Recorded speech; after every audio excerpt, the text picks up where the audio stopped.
What did Melani Boudreaux Pawlowski reveal at the Brandon Boudreaux trial in Idaho? You're talking about Melani and her motive. Well, what was it, and how do you see her character? The big question. How does Melani tie into Lori Vallow, the zombie cult mom accused of murdering her own children?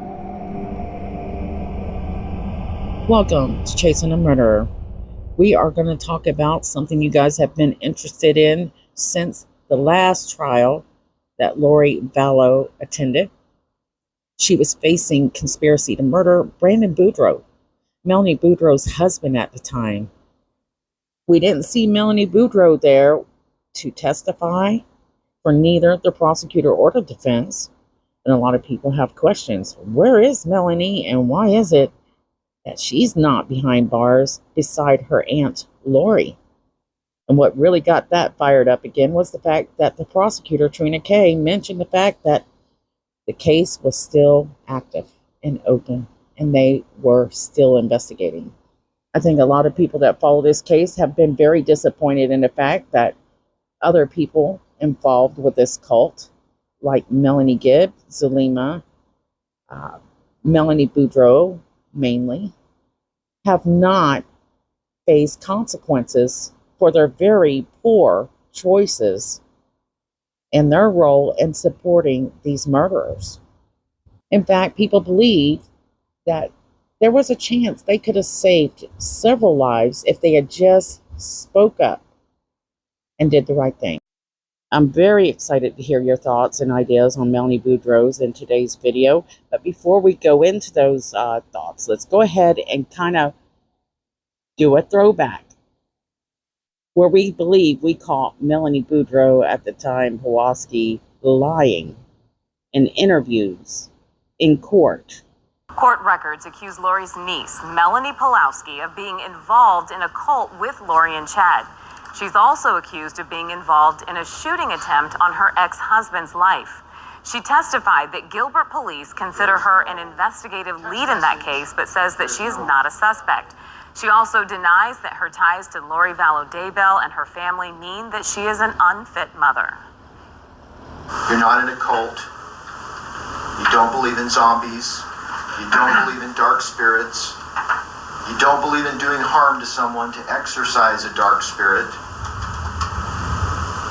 Do you think it was reasonable for Brandon to accuse you of being in a cult just because you're Lori Vallow's niece? Absolutely not. There are plenty of witnesses to say that Melani was a liar. She and Ian were connected to them. She was taking part in some of the castings. Since that interview, there has been multiple witnesses say she's been part of that group.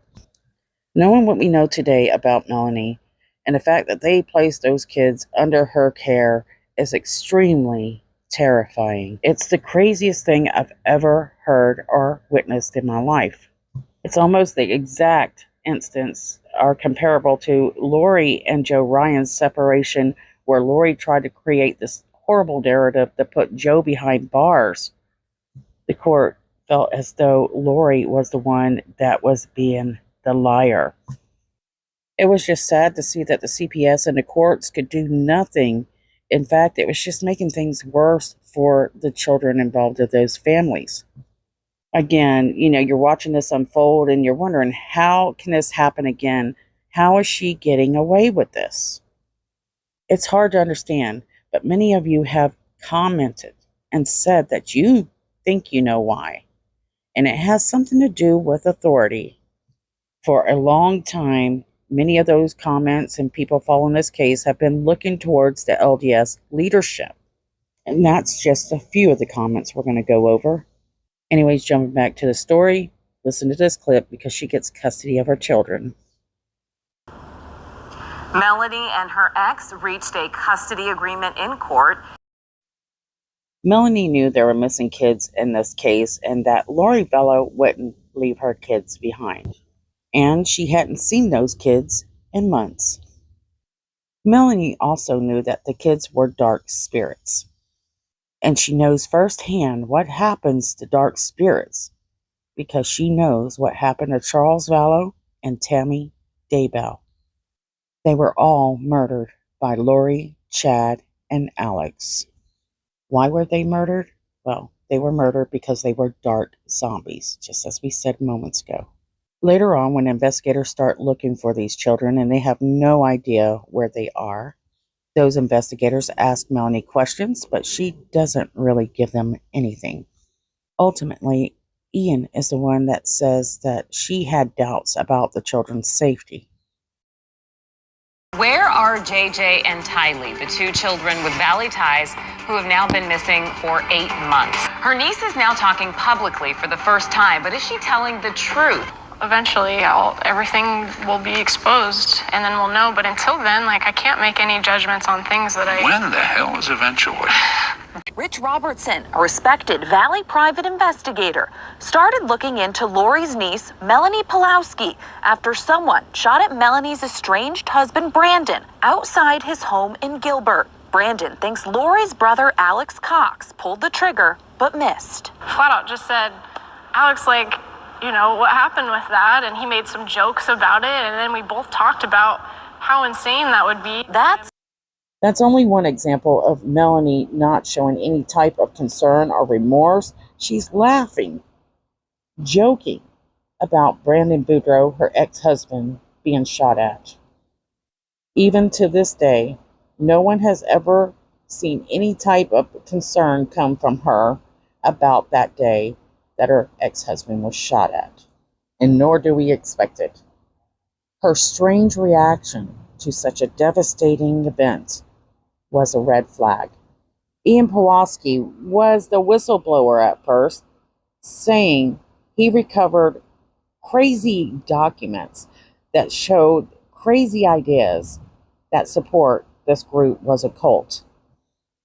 But later on, he sat in an interview by her side, supporting her, blaming the FBI for creating something that didn't exist, and that the FBI was concerned about something he didn't believe they should be concerned about. Those missing kids, JJ Vallow and Tylee Ryan. It was like she had put a hex on him. He lost his mind, his common sense, and just fumbled the ball. A private investigator was able to witness some strange events with Melani Boudreaux, and he has not been able to really talk about a lot of it, but maybe in the future we'll hear his complete story. If you take a look at this photograph, the way that Ian is looking at Melani there, at this interview, they say that the kids are not missing, that Lori knows where they are, but they also know that they've been called zombies and dark, and she had told Ian that she had concerns about the children's safety. And here they are lying on national TV, in my opinion. How is it that Ian can go from this concerned person, concerned about these odd, dangerous things happening around this group of people, to totally throwing it out the window and saying, you know what, I was crazy, I don't know what I was thinking. When Melani Boudreaux testified at Chad Daybell's trial, she was asked if she saw either Tylee or JJ. And she said no, she didn't. Interestingly, she said that Lori tells her that she hired a nanny and that the nanny was helping her a lot with JJ, but she didn't see the nanny. Now, there was a person that she hung around and Lori hung around that I was very nervous about and surprised that she's okay, coming out of this unscathed. And that was Aubrey. Lori was very fixated on that girl, and they had even mentioned the fact that Alex Cox was going to meet them in Hawaii at one time while Aubrey was there. According to Aubrey, she testified that Lori threatened to chop her up into itty-bitty pieces, and no one would find her. So now you got people claiming that Lori's making personal death threats to their faces. Melani Boudreaux was hanging out with Lori just after Tammy Daybell was murdered. And Melanie must have known if other people were coming to grips saying, hey, something's not right here. Everybody's dying off. They're disappearing. Melanie had to have known something, right? Alrighty, let's go to subscriber comments. Lori says, Melanie needs to be charged. She had sat sarcastically saying nothing but lies during her interview with the TV show. Ian looked at her like, question mark? When she lied over and over. She's a piece of trash, in my opinion. Lori, thank you so much for sharing your comment, and a lot of us totally agree with this. This is something we just talked about. The fact that Ian's sitting there, and you know that Ian realizes that she's most likely lying. And he's been not so good himself supporting such a system and network in the first place. Ian might not be the smartest guy, but he's got common sense, and he knew from the very beginning that there were red flags and that he was actually walking the right direction, but suddenly took that, well, death turn. Now, if they were to take Melanie to court on any charges, people are concerned who would be the witnesses against her, and Donna shares this comment. I think Melanie Gibb and Zulema would say anything to keep themselves out of jail. We witnessed both Melanie Gibb and Zulema testify in a couple of trials. And the thing is you could tell that they were not being 100% honest in their testimonies. And the fact that they have not been 100% honest, how would that work if they were to testify against Melani Boudreaux Pawlowski? So I'll share my opinion. I think that Zulema might actually come out more than Melanie Gibb. Melanie Gibb is only concerned about her welfare and the welfare of the LDS and the leadership, what they think of her. She's not about God or Jesus as she portrays. So it would definitely be interesting to see what they would say. But yeah, Donna, maybe they would say and do anything to keep out of jail. Thank you so much for your comment, Donna. And guys, just know that my environment is changing like crazy on this video. It's been difficult for me to find time to make these videos in one place. Anyways, anyone that knows of a good mic that cancels out noise and works with an Android phone, I would be so thankful, guys. I'm sure your ears would be as well. Now, the next comment is Maud. And she says, Melanie had just as much to do with this attempted murder of Brandon, if not more, than Lori or Alex. Because this isn't live, we can't ask her why she feels this way, but maybe we can kind of guess. And I think maybe she feels this way is because there was only certain people that knew where Brandon was when he moved into his new rental, and Melani Boudreaux was one of those people. And so for them to find Brandon in order to take that shot at him, there had to have been an inside informer. Who would benefit from this? Well, definitely Melanie would. She would get a large sum in life insurance payout. Thank you, Maud, so much. Now, because of how people feel about Melanie and her part in this, they believe that she plays a larger role in what happened to Brandon. They just can't wait for her to be arrested. Vivian says, I can't wait for Melaniece to be in the cell next to Mommy Lori. She knew about the kids, and she helped by giving up Brandon's address. She knew about the insurance.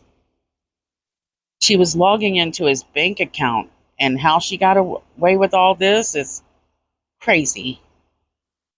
Absolutely, Vivian. All of this that they have, and here we are 5 years later, what's going on, right? So we can only hope that Trina K is planning to bring it, because if anybody deserves it, it is this lady. So also the world is looking at this case because they see a lot going on in Idaho. What the heck?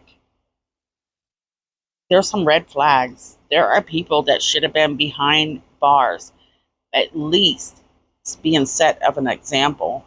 And it's not the case. And so people are concerned about the church's role. Are they interfering with bringing justice to the families that were affected by these horrific murders.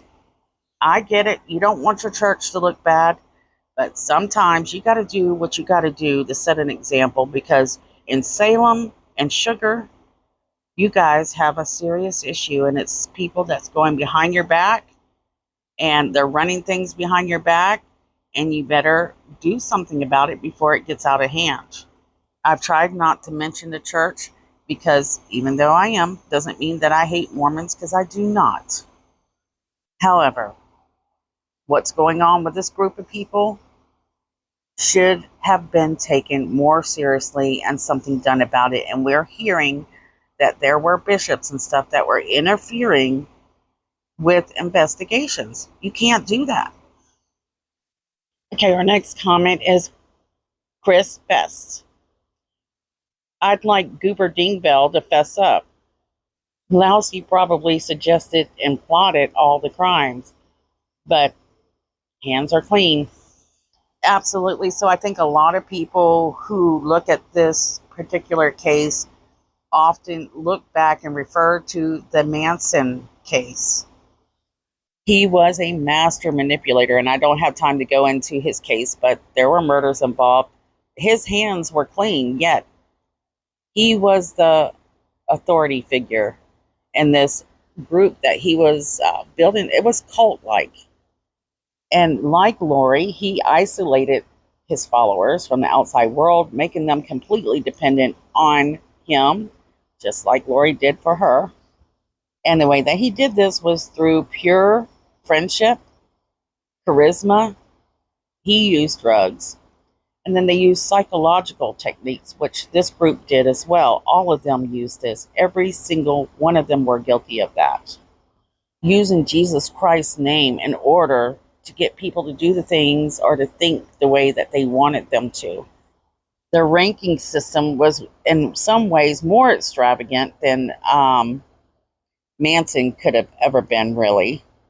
I think Manson used drugs to control his people, whereas Lori and Chad and that group used these ranking systems and prophecies along with ladders. You know, how high you climb into this cult depends on your loyalty. Thank you so much, Chris, for sharing that comment. We have a lot of comments like Maria Thomas, where they do believe that Melanie played a large part in what happened to Brandon Boudreaux and possibly even others. And their biggest hope is that these people are brought to justice. And that's the main thing. A lot of people are wanting to see justice brought to Melanie.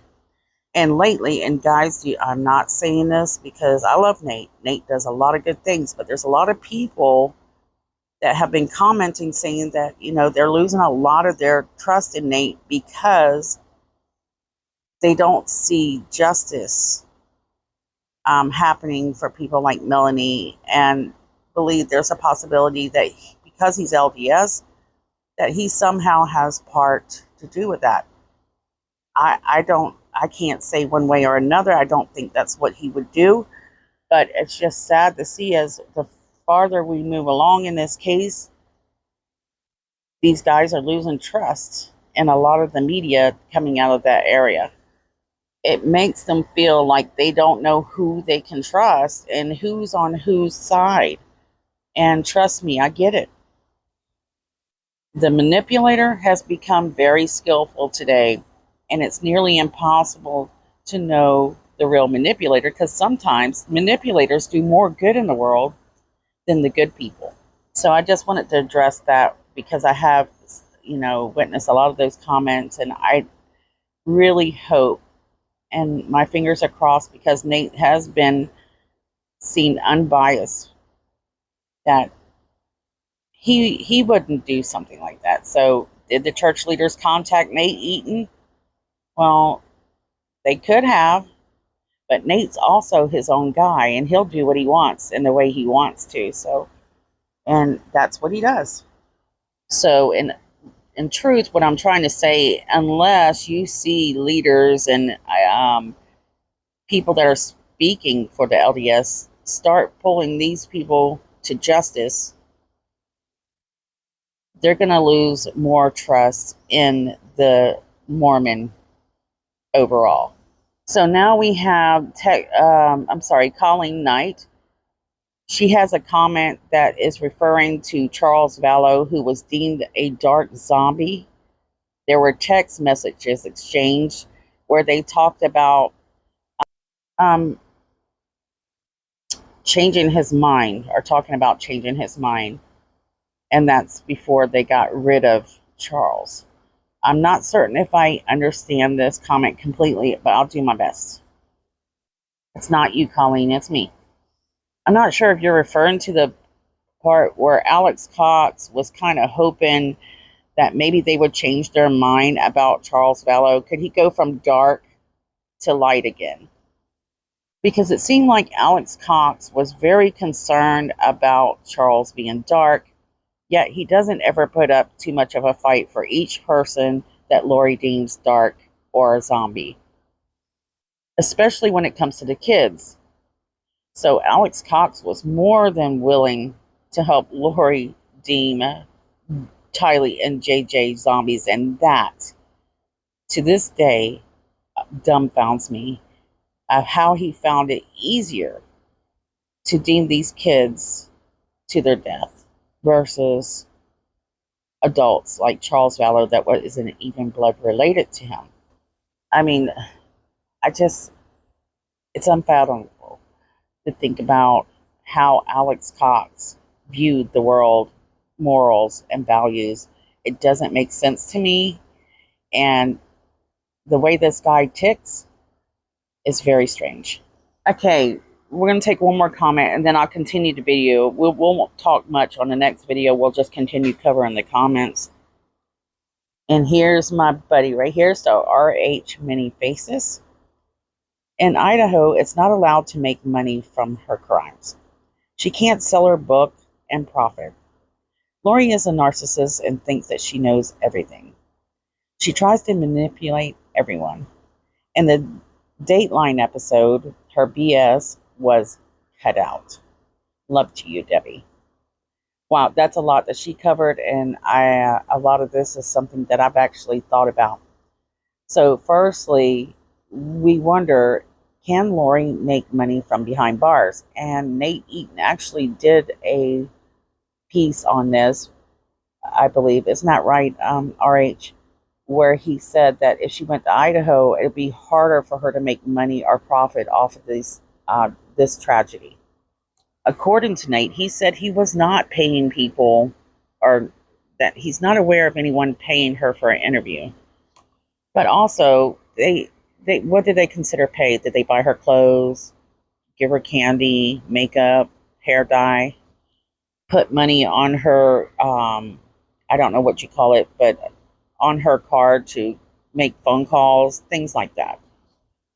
I think that really irks a lot of people's nerves, thinking that she can, be living comfortable behind bars.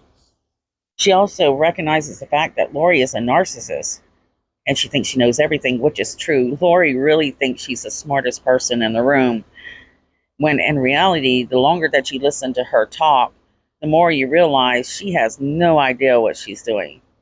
I can't think of it offhand right now, but there was a few examples where she's representing herself and she doesn't even understand the legality of it. I don't even think she even cared to represent herself in trial. I don't think she cared if she won or lost.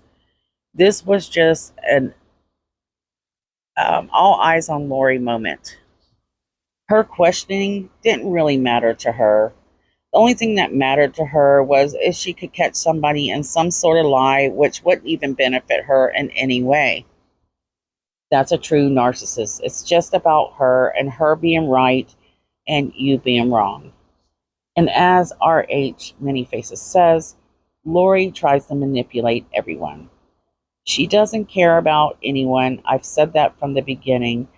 She just wants people to believe what she says, and she will beat it into their head, and she doesn't give up. What's strange about Lori is when you watch her in court and the judge would make her angry and not give her what she wanted, she would throw a fit up to a point to where the judge finally had enough and threw her out of the courtroom, in which she's very mad. She comes back and shockingly apologizes. Did she truly apologize because she felt sorry for her disrespect to the judge? No.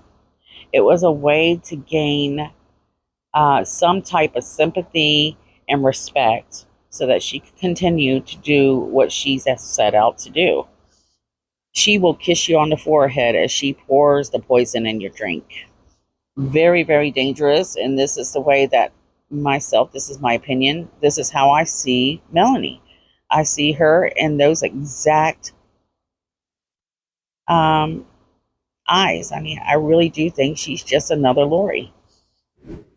RH also mentioned the fact that on Dateline, they cut out her BS, in which they did. And I was so, I was kind of disappointed, but I was also more excited for the fact that she didn't have this outlet to fill people's heads with the lies and the agenda that she had. So good job, Keith Morrison. I agree that, he just wasn't going to give her that outlet. And it takes a lot to choose morals over spotlight. So go Keith Morrison. Okay, I'm by the airport, guys, so that's the background noise you're hearing. It's very noisy here. So one more thing. Now, before I close out, I want to mention the fact that Justin Lum was one of the first reporters to start covering this. And out of the most reporters that I follow, Justin Lum is probably my most favorite.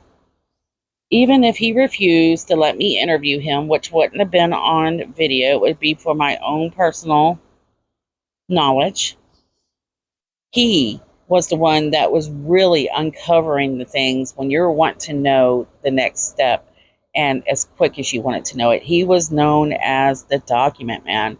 And if you go check out his Facebook, I think you will find a lot of information that will absolutely intrigue you. Thank you, Justin Lum, for all your hard work. Thank you for being moral and having values and actually caring.